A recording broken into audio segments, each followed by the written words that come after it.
Welcome back. It's Jeremy and Joe. Jeremy's off. Nate's in. It is cold out. Still a little snowy. I know what's coming here, too, to start this segment. You know what it is? Is it a Paul fantasy chirp? Because he was sure to let me know the second I lost in this league. I was upset because I think I texted Paul that morning. I was like, Paul, great job. Great. I mean, that was his best segment of the year. But I should have spoke too soon after I lost yesterday. So. Get him, Paul. What happened? Had the lead, too, Paul. Yeah, you were looking good. Mm-hmm. And then B. John Robinson happened. Yeah, I thought you kind of had it. But still, runner-up is pretty good. So, you'll be happy with that, I think. Drake London going 1 for 5 also, What are you going to do with that? What are you going to do with that, That's not great. And that's the thing. You got to play him. I mean, yeah, right. He's going to get you a good day more than he's going to get you a bad day. But unfortunately, that wasn't his day. And you got to wonder, too, how much the injury affected him. Agreed. Well, congrats to Phil for winning our league. Congrats, Phil. 177 also. You love a champion when they put up a big point total. No one likes to see their championship be like 90 to 87. And That's what you guys did in the semifinals. You guys were very low. Both of you were very low. There was a pillow fight. Yeah, it was a pillow fight. Nobody wants to see that. Paul Hamilton with us on the Western Hotline. The Sabres are on a 9-game win streak now, as we talked to Paul about last night's game and looking ahead.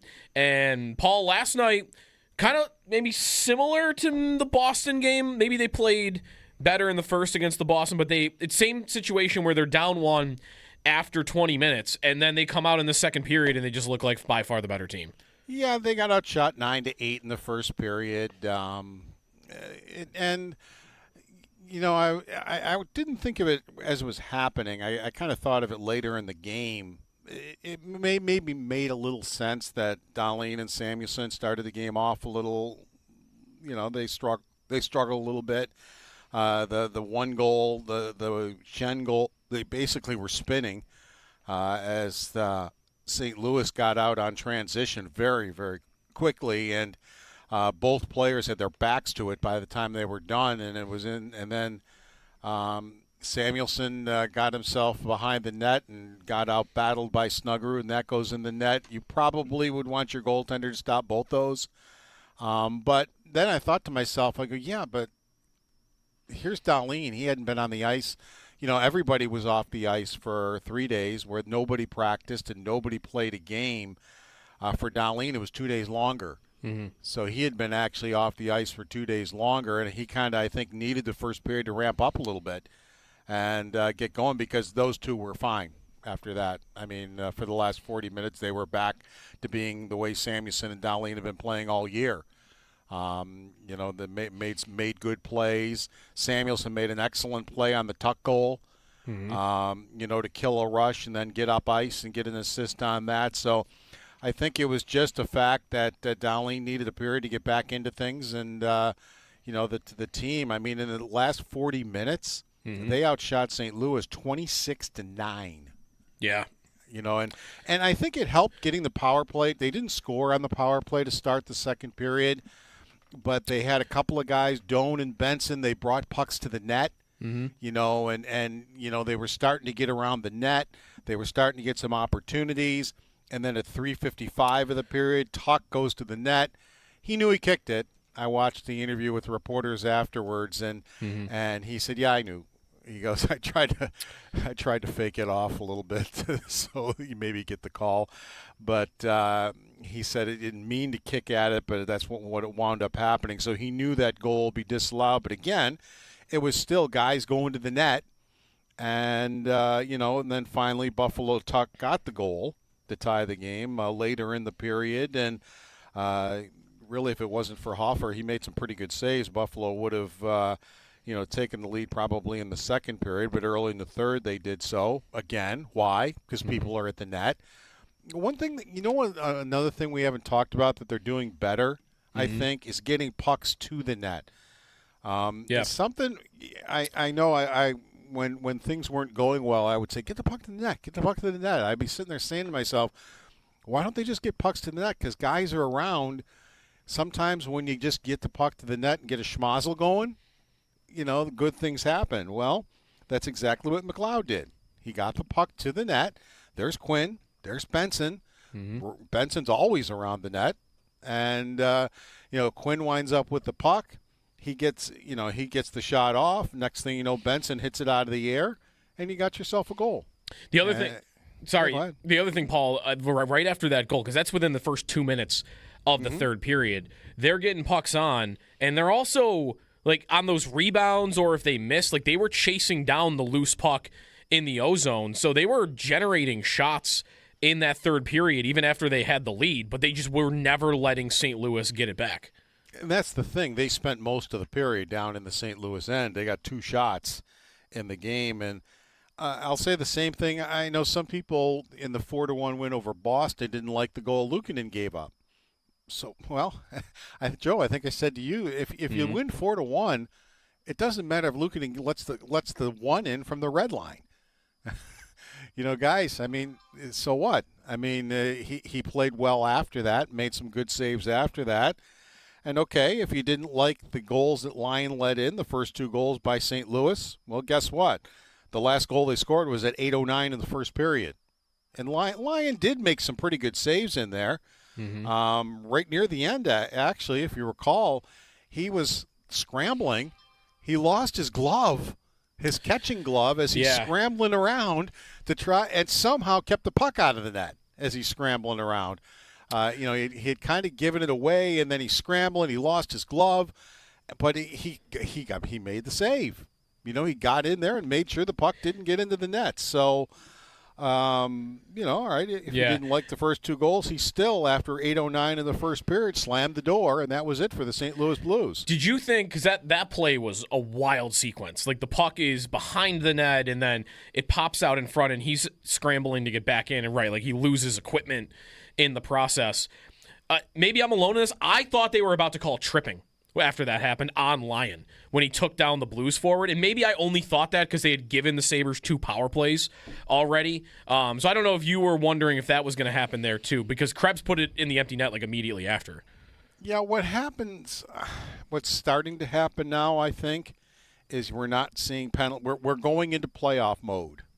Yeah. Because I've noticed it for a little over a week now, that basically to get a penalty, you got to high stick somebody, or you got to put the puck, out of the arena. Right. We're not getting all that many penalties anymore. That seems to be ending. So I don't like it, but it's the way the NHL works. I mean, they spend the first half of the season where, there are penalties. The penalties are going to be called.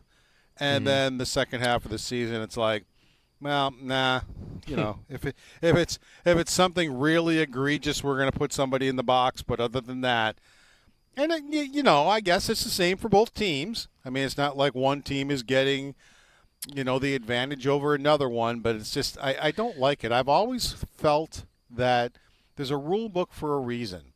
And if you're going to have a rule book, put it in the rule book then. Saying, you know what, we're not going to really call the rule book in the second half of the season in the playoffs. The rule book is basically just for the first 40 games. I mean, if that's the way you want to do it, then let everybody know that's what you're going to do, and that's what the rules really aren't going to apply anymore. If you want to cross-check somebody 9 or 10 times in front of that, go for it. So it's not something I like. I think the players would get used to it if they just called what the rule book says to call, but that's not the way the NHL does it. Paul Hamilton with us on the West Her hotline.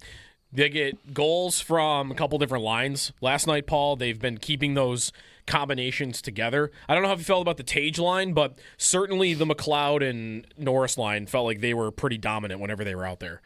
Yeah, I mean, the Norris line, right off the bat, Norris forces Mayu into a bad turnover and immediately turns it around into a 2-on-1 and puts a perfect pass over to Ostlund. It's in the net, and you've made St. Louis. And St. Louis was really turning the puck. In the first period, even when Buffalo was trying to find its legs, St. Louis was turning the puck over for the Sabres. They just couldn't take advantage of it, in the first period. But, Benson now that was his fourth, so he's starting to get on the board. It took him a long time to get his first goal. Mm-hmm. Krebs' empty netter is his third. I mean, it took him a long time to get on the board. Now they're starting to, get on the board a little bit and score. Mm-hmm. I had a few people commenting on Thompson or whatever. I didn't think they were that bad. And then Thompson got a couple of opportunities as the game went on. And St. Louis also, they're putting guys out to try to keep the Thompson line down. And so they were facing the better players for St. Louis, St. Louis, they know Tage Thompson. They drafted him. And Tage Thompson came into the game with not quite a point a game against the Blues, but almost playing against them. So it wasn't the best game for that line, but they had some opportunities, and they were trying to fight through it. Yeah. Paul, the next opponent, Dallas, is probably the toughest challenge that they've seen during this stretch. So they'll get their off day here. I guess, what are you expecting against an opponent of that caliber? They're a very good team. The Sabres haven't seen the worst teams in the league during the stretch. I don't think they're on a 9-game stretch because they played only bad teams. But this opponent coming up next is probably their stiffest test. Well, look at Colorado. What do they got? 2 regulation losses? 2 on the year in that division. And then next is Dallas. And the team that's in third place in the division, Buffalo, went on to the road. That's where they kind of went on the road and got this road string going, too. Mm-hmm. A lot of these wins we're talking about here have been on the road. Remember they started off, 5-2, I think? Was that correct? I think so. On the road. And now they haven't lost since. And one of the wins was in Minnesota, who is the third-place team and doing pretty well. So it's not an impossibility. And Dallas, they play pretty well at home, 12-5, and I don't remember how many one-pointers they have, but I know they're 12-5 and whatever they have in the one-point slot. But they're actually better on the road when you look at it. I think they only have 2 losses on the road. So they are a good home team. They're good anywhere. But they actually are playing better on the road. So it's not like they're impossible to beat, but you're going to have to be on your game to be able to beat the Dallas Stars in Dallas. You feel like tomorrow night Zucker is probably getting in? I would think. I just wondered if maybe Lindy's like, I don't want to mess with the lineup right now. Yeah. And Zucker, when we had him on the pregame a couple of days ago when he was back on the ice, he kidded himself. He goes, I guess the team doesn't need me. They're 7-0 since I've been hurt. Yeah. In fairness, so I will say, he's got 18 points in 21 games, something like that. Like, he's been he's been very good offensively for them. And I think that might be the hardest part of this, Paul, is maybe you could see Greenway coming out of the lineup if he's doing the every other thing. But then it's like, okay, maybe you can move some things around, move Krebs back to center on that fourth line, move Dunn over. But I guess where I'm coming from is I don't know that you can just insert him in the top 9 right now. The way that the top 9 is built, at least line-wise, Lindy has been rolling them back game after game during this streak, and they've all looked pretty good together. And Dunn's line has been fantastic. I know. It's what you want out of that line. That's what they've been missing all these years. Is like Dunn and Mallenstein and Greenway, the way they forecheck, they bottle the other team up. Lindy Ruff was saying the other day, Dunn's going to score pretty soon because if you think about it, he gets 1 or 2 scoring chances a game. And Lindy Ruff said, I think it's going to go in for him pretty soon. The way he's playing and the way he's always around the net. And I thought he was getting one yesterday on that tip, Paul. Yeah. He's got 100 people in the stands, and I know he's going to the bench just thinking, man, what do I got to do? It goes past the goaltender, just hits the post. To me, that was the quintessential Josh Dunn play, right? In front of the net, screening the goaltender, gets a stick on the puck. He just needs a better break there. But it would have been awesome to see him score that goal with all the people in the stands. And I remember in Rochester, he would score some big goals when I was down there for the playoffs and everything. He'd be on the power play, causing that kind of havoc in front of the net. So at least in the AHL level, he was able to put the puck in the net a little bit. So now he's not. I don't think he's going to be like that on the NHL level, but he's doing other things. So I wouldn't want to mess with that line right now either. But Greenway is still in this program that they have had, and he's been playing better being on this program. I've noticed his game has been better. So it might be a game where he might be out, so that might be where Zucker goes back in, at least for this game. And then you never know what kind of injuries you're going to get or whatever. But so it wouldn't surprise me if Zucker goes in for Greenway against Dallas. Paul Hamilton with us. Paul, looking at the standings, they are tied in points for the final spot. They're actually ahead of Washington by points percentage. Yeah, I go by points percentage, so I'm saying they're in. Because right now they're tied with Florida. Florida would have the tiebreaker to be in 7th. Buffalo would be in 8th. Mm-hmm. Now, I've said to you guys and everybody all along that, of course, I did not think they were going to go on a 9-game winning streak. There was nothing to show us that they were going to. They were in December on their biggest winning streak was 2 games. So there was nothing in the past couple of years for this team to show us that they were capable of going on that streak. But I did say, and Joe, I said it to you many times, and Nate, I may have when you were on too, if they're going to get out of this and get in it, it's going to take a 10-game winning streak. And they're still not in it. They're still not in it, though. Well, yeah, they are. They're kind of in it. Right. They're technically still out. It just goes to show you, I go by points percentage because it takes games in hand out of the equation. So to me, they're in it. So I was wrong. It didn't take 10 games. It took 9. So I was off by 1 game. And they're still not in the playoffs. I mean, there's still a lot of hockey to be played. I mean, it's not like they did it. They made the playoffs. They came all the way back. Well, yeah, and they may have put themselves in a spot. But as Byram told me the other day when I was talking to him for pregame, he goes, but that right now, he goes, we got to keep going. He goes, we can't just say, all right, here we are. We've won X amount of games in a row, and we're in the race. He goes, we got to stay in the race. He goes, we got to keep. He goes, we can't. He goes, we still have put ourselves in a position where we can't go on a bad streak here. It just took this fantastic streak to get you back into the conversation, but you can't now go on a 3 or 4 game bender because all of a sudden you're going to slide right back down again, and they know that. They know they've got to keep playing the way they're playing. And, yeah, you're going to lose a game from time to time, but it's how do you handle that loss? Okay, you're going to lose that game. What are you going to do the next game?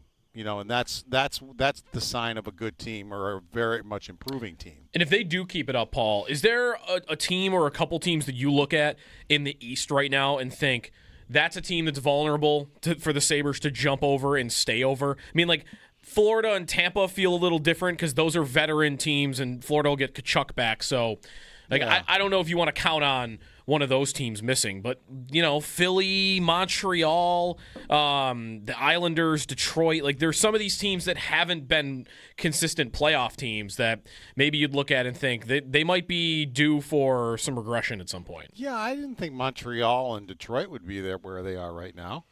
They're in the top 3 of the division, both of them are by points percentage. So, and Buffalo has beaten Detroit twice. Now they can't beat Montreal for some reason. And Montreal has had their number for a couple of years now, but Buffalo, and this, you might want to say this is maybe where it got started, was in Detroit, where you were down 4-1. The better play, and you made the comeback, and you won that hockey game, and. You might say, if the Sabres do make the playoffs, you might point to that game as the game that kind of turned their season around. So, yeah, I wasn't expecting to see what Detroit and Montreal have been doing, but a lot of people would say they weren't expecting to see what the Buffalo Sabres have been doing 9 games in a row, to win. So those would be the 2 teams maybe I would be looking at right now. I think Florida already gave you your chance. But Barkov and Tkachuk are going to be more of a part of their team in the second half of the season. Guys that, they had been missing. So you've kind of had your chance. You're tied with them right now. But I think Florida, once they get those players back, are going to jump in and be the Florida Panthers.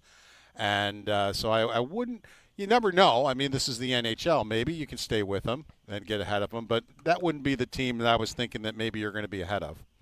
Paul Hamilton with us. Paul, I believe, unless you know this, I think I saw that the Olympic rosters are supposed to be finalized tomorrow. I I think they're going to be on the Today Show Okay. on Friday. Was it Friday, maybe? Fridays maybe when they're announced and they were supposed to be finalized. Because I think when I saw that, I'm thinking I'm going to be traveling at some point. I'll be on my way to Columbus or something like that. But yeah, but that's this week. Whenever they announce / decide, that's supposed to be this week. Has there anything that's changed for you on Thompson's chances for Team USA this season, or even Tuck, maybe other guys around the team? Like, I think when the season began, it was Dahlin, we think, is definitely going to be on Sweden. Luukkonen had a chance for Finland, and Tage was in line for USA. Do you kind of feel the same way that you did before the year? Well, Tage is still on a 39-goal pace right now. He seems to be on a real streak. It's like he goes on these 6-game streaks where he scores, and then he goes on 6 games where he doesn't score. But right now he's on a streak that would have him for 39 goals this year. I think once he scored the golden goal, and he had a bunch of goals in the World Championship, I think that sealed it for him. I really don't think whether he played well or not in the regular season that it was going to matter for him. I think that kind of sealed his spot. I could be wrong, but I just, especially since Guerin was saying that guys who came to the World Championships maybe had a leg up on some other guys because they wanted they want U.S. players to be more serious about the World Championships and get more of the better players to go. Canada seems to be. I know Crosby went for it, and actually, remember Kane went for Team USA for a while. He was actually their captain for a bit.